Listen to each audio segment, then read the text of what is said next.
벽을 넘어 우리 집으로 전달되는 이웃의 생활소음, 이른바 벽간소음이 사회적인 문제로 떠올랐습니다. 방송인 정주리 씨도 벽간소음 논란에 사과했는데요. 최근 벽간소음으로 인한 살인 사건까지 발생했지만 정작 벽간소음에 대한 법적 규정은 없는 상황입니다. 자세한 사건 내용과 대책까지 손정혜 변호사와 짚어보겠습니다. 어서 오십시오. 안녕하세요. 네, 안녕하십니까.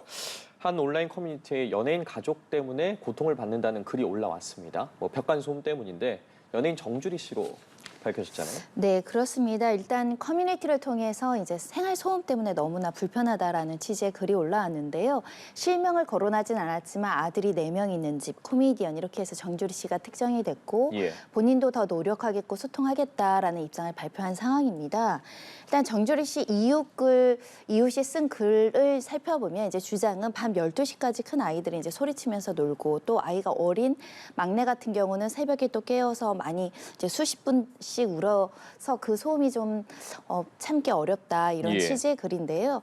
뭐 예정하셨겠지만 사실은 뛰는 소리 못지않게 떠드는 소리, 밤늦게 어떤 사람이 강하게 내는 소리도 사실은 벽을 타고 이웃집에 전달될 수 있기 때문에 대표적인 벽간소음 논란이 제기된 것이고요. 사실은 정주리 씨가 유명인이라서 이제 문제가 됐을 뿐 일상생활에서도 이런 벽간소음 문제는 계속 발생하고 있습니다.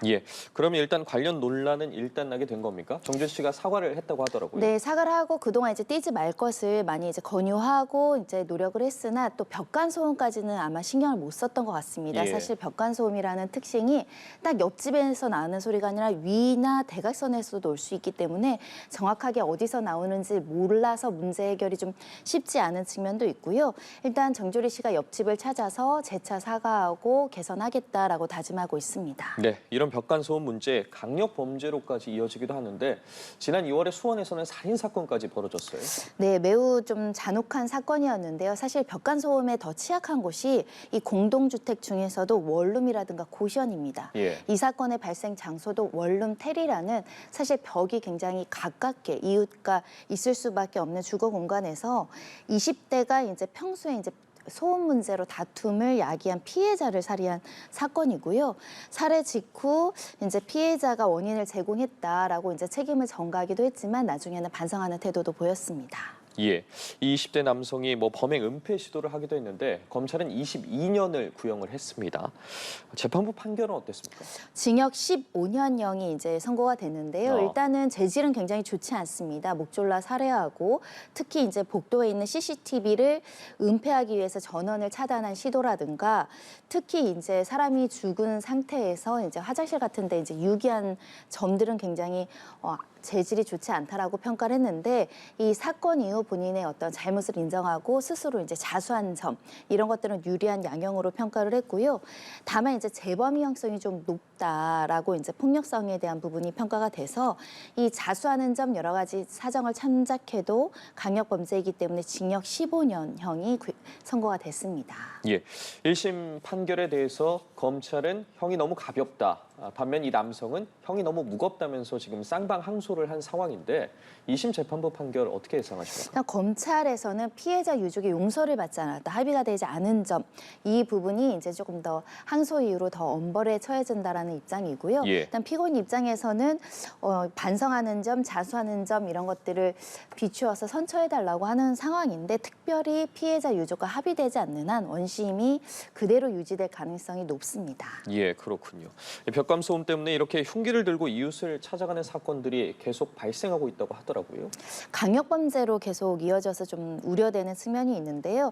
일단 이웃 현관을 찾아가서 흉기로 내려 찍는다든가 이 층간소음이나 벽간소음을 항의하고자 지속적으로 찾아가서 이제 스토킹 범죄로 처벌된 전례도 있고요. 나아가서는 이 냉장고 소리 너무 시끄럽다라고 이제 항의하는 과정에서 흉기 들고 이제 옆집을 찾아가는 등 이게 이제 층간소음이나 벽간소음이나 조금 수개월 정도는 참고 항의도 하고 여러 조치를 취하다가 이것이 개선이 되지 않으면 분노 범죄로 이어지는 경우가 있거든요. 그래서 흉기를 들고 다수의 어떤 피해를 야기하는 사건들이 지금 늘고 있습니다. 자, 그런데 정작 이 벽간소음이 법적으로 소음으로 인정받기가 어렵다고 하더라고요. 관련 규정이 없는 겁니까? 일단 현행 주택건설 기준 등 관련된 규정에 따르면은 이 벽간소음도 소음의 종류로서 생활소음으로서 규제 대상이긴 한데 문제는 정확한 규정이 층간 소음보다 미비하다는 점과 예. 위반했을 때 어떤 제재가 굉장히 부실해서 대체적으로는 건설사가 시공을 하면서 아파트를 시공할 때 부실 시공 사례가 굉장히 많잖아요. 지금 규정은 이 층간 소음과 관련해서는 이 경계 벽의 두께와 소재를 명시하고 있습니다. 근데 이것을 사전에 검사를 받거나 사후에 검사를 받아서 뭐 보완 시공을 하든가 손해배상을 한다든가 형사처벌을 한다라는 규정이 없기 때문에 층간 소음 같은 경우는 사전에도 인증을 하고 사후에도 어떤 인증 제도를 받는 거에 비해서는 벽간 소음은 취약하고 특히 우리나라 같은 경우는 기둥식보다 벽식 구조를 많이 선택하고 있는데 예. 기둥식보다 벽식 구조가 훨씬 소음에 취약하다는 점이 지적되고 있습니다. 결국은 시공비를 절약하고 시공기를 단축하기 위해서 이런 어떤 건설 기법을 쓰는데 조금 더 시공 단계에서 엄격한 규제와 어떤 관리를 한다고 한다면 벽간 소음 문제도 좀 줄일 수 있는데 층간 소음 문제는 워낙에 큰 사회적인 문제가 돼서 여러 가지 규정들이 생겼거든요. 예. 근데 벽간 소음은 아직은 미비합니다.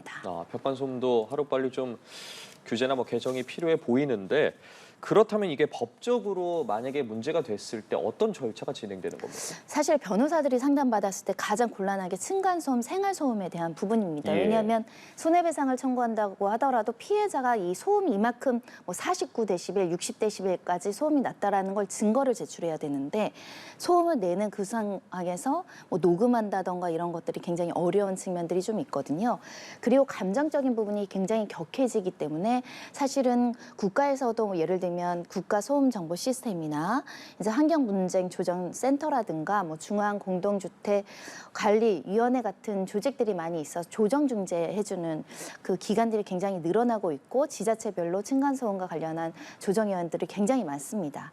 가장 중요한 거는 바로 극단적인 선택을 하시기보다는 특히 원인이 불명확할 때가 있습니다. 위층에서 뛰는 게 아니라 그 옆집일 수도 있고요. 아래층에서 올라오는 소음일 수도 있는데 정확한 원인을 규명하는 것이 필요하고 특히 감정적으로 1대1로 맞대응하다 보면 서로 싸우게 되니까 일단 관리사무소나 이 관리 주체에게 먼저 연락을 하는 것이 굉장히 중요하고요. 두 번째는 그것이 되지 않았을 때 각종의 조정중재센터를 통해서 이 층간소음 문제를 전문가들과 상의하는 것이 굉장히 중요합니다. 그렇지 않고 바로 찾아 올라간다던가 하는 과정에서 폭력 사건이 이루어지고 명예훼손 사건이 이루어지고 나아가선 이렇게 강력 범죄도 야기되는 사례들이 좀 있거든요. 예. 직접 부딪히지 않고 외부 기관이나 관리 주체와 같이 논의하는 게 필요합니다. 예, 앞서 말씀해 주신 것처럼 층간소음 분쟁이 좀 잦아지면서 뭐 사전 인증제 등이 도입이 됐거든요. 이거는 벽간소음에는 적용이 안 되는 겁니까? 그러니까 바닥에 대한 어떤 구조물에 대한 규정이기 때문에 예를 들면 지금 경계벽에 대한 문제가 규정되어 있는 게 아니라 바닥 구조에 대해서 성능 평가를 사전에 하도록 하고요. 그 지정된 기간에 사전에 하게 하고 시공하고 나서 약속된 대로 시공했는지를 사후에 점검합니다. 예. 그래서 이 기능에 어떤 성능을 충족하지 못했을 때는 보완하라고 명령도 내릴 수 있고 손해배상 청구도 할 수 있고 이 기준에 충족하지 못한 경우에는 입주민들이 손해배상 청구도 할 수 있습니다. 그런데 벽간소음 같은 경우는 일정 부분의 어떤 이런 소재를 해야 되고 이런 두께를 해야 된다라고 하지만 사실은 건설하고 나서 벽을 뜯어볼 수 있는 문제는 아니거든요. 예. 그래서 사전 사후 인증제도 동일하게 그 적용되는 제도 규정이 들어야 된다는 목소리가 굉장히 높은 것이고요. 특히 부실 시공했을 때 이 건설사들이 지는 책임 이런 것들도 좀 높여야 되고 그 기술적으로 설계상으로 사실 소음을 방지할 수 있는 여러 가지 지연책이라든가 기술 개발이 가능합니다. 그런데 이제 시공사들이나 건설사에서는 수익을 많이 남기기 위해서 그런 걸 채택하지 않는 경우가 있어서 이런 제도적 지원 그리고 그에 따른 뭐 금전적 지원 이런 것도 좀 필요한 상황입니다. 네, 결국 여러 부분들을 살펴봤을 때 좀 제도 정비가 시급해 보이거든요. 구체적으로 어떤 방식들이 개선돼야 될까요? 사실은 지금 가장 문제가 새로 짓는 것들은 뭐 아까 말한 사전 사후 인증제도 있고 예. 건설사들도 층간소음 없는 아파트를 만들기 위해서 굉장히 노력해서 개선되고 있거든요. 근데 지금 문제가 발생하고 강력 사건이 퍼지는 건 이미 만들어진 곳입니다. 그러니까 규제를 소급할 수 없기 때문에 부실하게 시공된 아파트 같은 경우에는 그냥 입주민들이 참고 살다가 이렇게 분쟁을 야기하는 부분이 있어서 예. 일단 이런 부분에 대해서는 층간소음 매트라든가 여러 가지 층간소음과 관련한 규정, 조정, 중재의 어떤 권고에 있어서의 강제성을 부여하는 것들이 꼭 필요해 보이고요. 사후적으로는 일단 설계기술 개발 지원부터 이루어져야 되고 그래서 벽을 튼튼하게 소음을 방지할 수 있도록 하는 제도적인 어떤 규제도 반드시 필요한 상황이고 나아가서는 사실 아까 원룸텔 같은 데서 봤지만 이 벽간 소음이 가장 취약한 곳이 주거 취약계층입니다. 예. 고시원에 사는 청년들 또 이제 차상위 계층들이 이제 이렇게 모여서 살다가 벽을 쪼개기 하면서 이렇게 원룸 형태로 거주하시는 분들이 있거든요. 이런 주거 환경을 개선하고 지원할 수 있는 복지 체계도 좀 필요하지 않을까 생각이 들고 또 일단 층간소음과 관련해서는 국토교통부가 저소득층 대상으로 이제 매트 같은 것들 대출 지원을 하거나 지원하는 제도들이 있거든요. 벽간소음도 비슷한 어떤 지원이나 이런 거를 통해서 분쟁이 봤을 때 어떻게 해결할 수 있는 방안을 찾도록 좀 지원을 해줘야 될 것 같습니다. 예, 직접 당하는 사람 입장에서는 너무나 큰 부분이기 때문에 하루빨리 좀 관련 규제 등이 마련되기를 바라보겠습니다. 오늘 층간 벽간 소음과 관련해서 손정혜 변호사와 이야기 나눠봤습니다. 말씀 고맙습니다.